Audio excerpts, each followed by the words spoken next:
Counting on our fingers, it's been more than a month since Yu Menglong's mysterious fall to his death, and the tsunami of public opinion it triggered is still surging.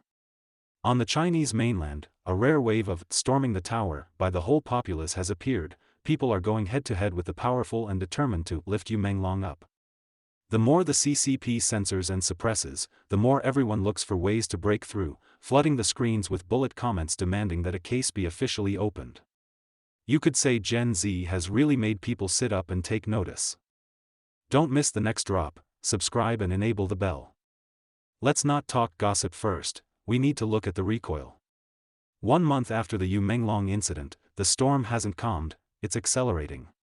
Fans are shouting, capital is fleeing, higher-ups are running, directors are breaking down, the entire entertainment industry is shaking. First blast, fans flood the screen with "Run." Not to curse, but to protect. Patrick Yin Hao-yu, and his series Soul Recall, exploded in popularity, and the comments sections are filled with "Don't become the next Yu Menglong." It didn't make it onto the hot search, but fear did. Second blast, director Ching Song's stress through the roof, he says he called the police. He claims he's been cyberbullied and his life threatened, but netizens sneer, those who harm others fear retribution, and still want to call the police? He posted WeChat screenshots to prove his innocence. Actress Tian Herong immediately hit back. Her line, "I'm handling things," became the eeriest foreshadowing in the public sphere. Some people talk more and look worse, others scrub harder and look darker. Third blast, capital collapses. Mango Excellent Media's stock plunged 11% in 2 days, wiping out 7.67 billion renminbi in market value. Within a month, the number of shareholders dropped by nearly 30%. Retail investors voted with their feet and delivered this verdict: "We don't believe." Fourth blast, executives fleeing. 1 month before Yu's death, Tianyu Media's general manager resigned for personal reasons. As the incident broke, another vice president quit. The timing lines up like a script. The company responded with 2 boilerplate lines: "No undisclosed information" and "Nothing further to share." The market had just one response: "We're not buying it." Fifth blast, public backlash. The red blockbuster Sparks faced a wall-to-wall boycott before release. Douban shut down short reviews, long reviews, and discussion boards. At the premiere, 2 leading men were absent. Viewers didn't argue, they simply refused to buy tickets. Sixth blast, global echo. Ava's petition signatures surpassed 350,000, and a banner appeared on Hollywood's Walk of Fame. By some counts, total views across the web exceeded 100 billion. You can delete text, but the world is backing it up. On one side is the official line of "accidental fall," on the other, the tsunami of "questions of the soul." Some are silenced, others open their mics, some evade, others confront. The real conflict isn't who's right or wrong, but this: which will be buried first, truth or fear? Tonight, we won't rehash rumors, only look at the aftershocks. Fan behavior has changed, capital confidence has collapsed, and the rules of public discourse have flipped. The passing of a young man has torn open a crack in the entire system. Who is Patrick Yin Hao-yu, and why are fans afraid he'll be the next one? The Chinese-language Netflix suspense series Soul Recall dropped on October 9, hitting number 1 on Taiwan's Netflix Top 10 the next day. By day 3 it ranked number 1 in Hong Kong and Taiwan, number 3 in Thailand and Vietnam, and topped the charts on Renren Video for both trending and hot search. It was number 2 in Douban's real-time TV rankings and made 2 high-ranking Weibo hot searches. In the series, Patrick plays Ethan, who lives with his grandmother. After losing a loved one, he decides to use his charms to help Shu Qi's Wang Huijun and Angelica Li's Zhao Jing carry out revenge. Thanks to his looks, acting, and striking language ability, Patrick has set off a wave of discussion across Asia. By October 13, Patrick's super topic on Weibo in mainland China had reached 6.18 billion reads, with over 800,000 fans. Mainland netizens rave: "Fantastic Soul Recall, fantastic Patrick." Plot sketch. Soul Recall blends suspense, the supernatural, and moral reckoning into an urban revenge story. Shu Qi's psychologist, Wang Huijun, loses her family in a tragedy. Angelica Li's Zhao Jing is centrally connected to that tragedy.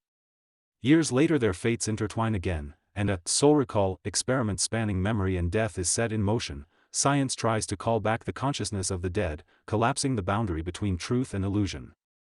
Patrick's Ethan appears simple but holds key secrets, both a driver of the revenge plan and the fuse for every clue. The show's core question, between guilt and repentance, can a person truly be reborn? Patrick's English name is Patrick. He was born in 2003, is 182 centimeters tall, with a German father and Thai mother. His life reads like a straight-A adventure. He grew up in Germany and moved to Thailand at 11, barely knowing Thai at first, but worked his way into a top Thai high school. Even while filming the Thai drama The Gifted, Graduation, he maintained a GPA of 3.97 out of 4.0. In past interviews, he said his Thai improved rapidly after 3 months of intensive training, and he even served as school color guard captain. Later, without knowing Chinese, he went to China to join the 2021 talent show Produce Camp 2021, Chuang 2021, debuting successfully. Fans call him Pai Pai. In October 2021 he joined Supernova Games Season 4, winning the go-kart championship and placing second in the obstacle chase, and in physical tests he set marks of reciting 115 digits of pi in 5 minutes and standing on one leg with eyes closed for 10 minutes 20 seconds, earning dual champion of balance and memory. In 2023 he was admitted to both the Central Academy of Drama and the Beijing Film Academy, choosing the latter. He's not just handsome, he's smart and driven. And in May 2025, he officially signed with Tianyu Media. The shadow of Tianyu Media, where fans' fear comes from. Here lies the problem. Tianyu Media is the company the late Yu Menglong had once been under. Fans' fear comes from a series of startling coincidences and facts. First, Patrick and Yu have somewhat similar looks, clean-cut and handsome, prompting ominous associations among those concerned about Yu's case. Second, and most crucial, Tianyu Media's track record is terrifying. Netizens have compiled that, including Yu, at least 9 of the company's artists, such as Qiao Renliang, Benxi, Ren Jiao, and others, have died abnormally or gone missing. Hence the spreading online label, Tianyu is the cemetery of scient artists. So when fans saw a talented young man like Patrick sign with the same company, their anxiety was understandable. They fear a repeat of tragedy, that a gifted youth could be drawn into a bottomless whirlpool. At this point, I want to ask everyone, do you think fans' worries are overblown? Or does some pattern really lurk behind this? Share your thoughts in the comments. Harbinger of Mango Excellent Media's collapse? In the months since Yu's death, Tianyu Media and its parent, A-share-listed Mango Excellent Media, have been rocked by an unprecedented earthquake. Let's look at some numbers. According to Sina Finance, on October 9 and 10 alone, Mango Excellent Media's stock fell over 11%, about 7.67 billion renminbi in market cap erased in 2 days. For a company this large, that's no small matter. Capital markets are hypersensitive. Behind the plunge lies a collapse of investor confidence. Shenzhen Stock Exchange data show that by the end of September 2025, after the Yu incident, the number of Mango Excellent Media shareholder accounts dropped nearly 30%, 28.92%, in a single month. That means hordes of retail investors are dumping shares and fleeing the company. Even stranger than the stock dive is the string of senior management departures. On October 9, Mango announced that Vice President Luo Zijuan resigned due to job transfer, leaving all posts. But even more coincidentally, just 1 month before Yu's death, on August 13, another vice president, Shen Yadong, resigned for personal reasons. Since 2020, Shen had also served as the general manager of Tianyu Media.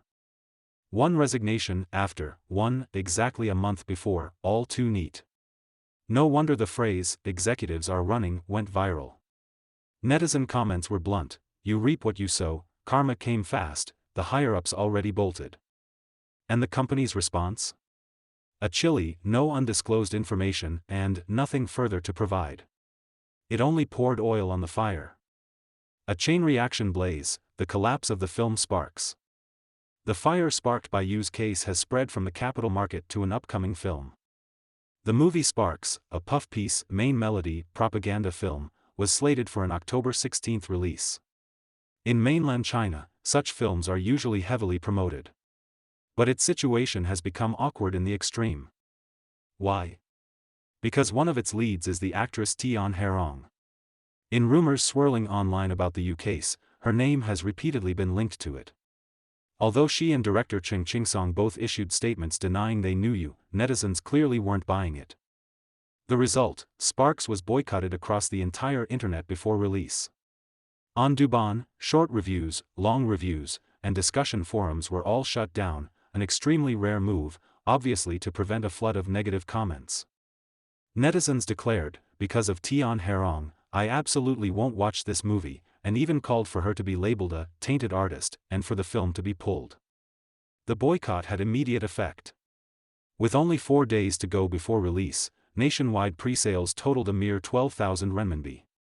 More awkward still, at the Beijing premiere, the two core male leads, Fu Dalong and Jiang Wu, both failed to show, and neither promoted the film on social media.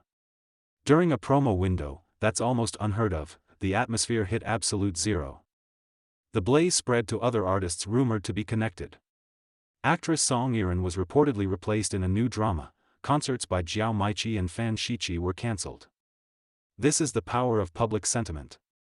When people have nowhere to vent their anger, they use every tool at hand to make their stance known. Cheng Chingsong called the police. Director Cheng Chingsong, deeply suspected by netizens as a core figure in the case, is under extreme pressure. On October 13, he posted on Weibo that online rumors leading to cyber violence had seriously disrupted and even threatened his normal life and work, and that he had taken up legal weapons to warn all rumormongers and abusers. Netizens mocked him, "You dare to harm others but fear cyberbullying, what a joke." Cheng was alleged to have taken part in a 17-person dinner that set you up. To prove his innocence, he quickly posted WeChat chats with Tian Herong, trying to show that on the night in question he was at dinner with an old classmate. Nearly 20 days later, however, Tian issued a statement accusing him of selectively deleting parts of their chat before posting, and said she could not prove his innocence, which detonated public opinion. Tian later disclosed that while Cheng was waiting at the Bulgari hotel, he sent her the line, "I'm handling things," seen as implying he was dealing with matters related to you at the hotel while keeping her in the dark, trying to wash his hands clean. The Bulgari hotel is widely suspected to be the second scene of the Yu case. Cheng explained that he removed the line to make the timeline of the chat more coherent, because with that line, the times below wouldn't show. This in turn led netizens to find that Tian had earlier lied about the dinner time. What's even more chilling is what netizens dug up. 9 years ago, when another Tianyu artist, Xiao Renliang, died under strange circumstances, Cheng posted "delicious" on Weibo, then deleted it instantly. And this time, on the day of Yu's death, he posted the exact same two characters, again posting and deleting. This led netizens to suspect that both Xiao's and Yu's abnormal deaths were connected to him. A truth that can't be muted, a worldwide wave of questioning. At this point, newcomers to the story may ask, what doubts about Yu's death sparked such a storm? A quick recap. On September 11, Yu Menglong was found to have fallen to his death in a Beijing residential compound. Afterward, his family and former agency quickly stated it was an accident caused by drinking. Beijing police issued a notice attempting to quell rumors. But things were far from simple. The internet was soon flooded with allegedly shocking photos and videos of extreme treatment he had suffered before death. Claims that he was killed for resisting casting couch rules became rampant. Some said he had been held for days at locations including the Bulgari Hotel and an art museum. Faced with the torrent of public opinion, the authorities used their favorite move, blockade. Yu Menglong became a taboo word on the Chinese internet, related discussions were deleted, hot searches suppressed, and fan groups disbanded. They tried to cool the story and make everyone forget. But they clearly underestimated the impact and people's resolve to pursue truth in this era. As voices inside the firewall were suppressed, voices outside merged into a giant wave. BBC Chinese, Foreign Policy, and New Tang Dynasty Television in New York all ran in-depth reports, examining the doubts and the CCP's censorship mechanisms.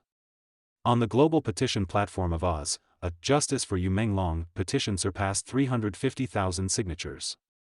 On October 12, Chinese Americans held an event on Hollywood's Walk of Fame to introduce Yu's case and encourage people to sign, raising a banner reading, "Speak up for Yu Menglong, hold the CCP accountable, freedom belongs to the people, not to the red elites." By one rough tally, Total views for the case across domestic and overseas platforms may exceed 100 billion. What does that mean? It means the incident has become a global public event. In the most tragic way, he became the focus of world attention. Why can one person's disappearance shake an entire system? This leads to the core question: why would the suspicious death of a pop idol set off such a chain reaction, seen as a storm shaking the very foundations of rule? I think one article offers the best answer: Yu Menglong's death and the omen of totalitarian collapse.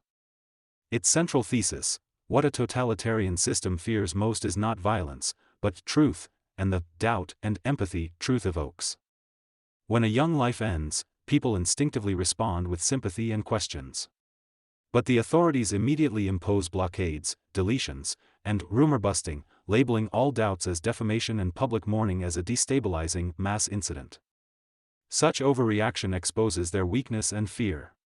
Every stability maintenance move tells citizens, this state machine serves not truth, but power itself. When official narratives are no longer credible, when lies become the only language, the regime's foundation of trust has already collapsed. Yu's tragedy is symbolic.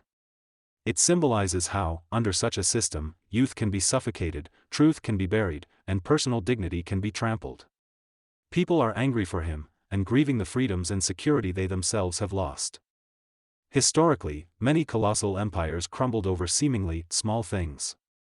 Chernobyl in the USSR, border lies in East Germany.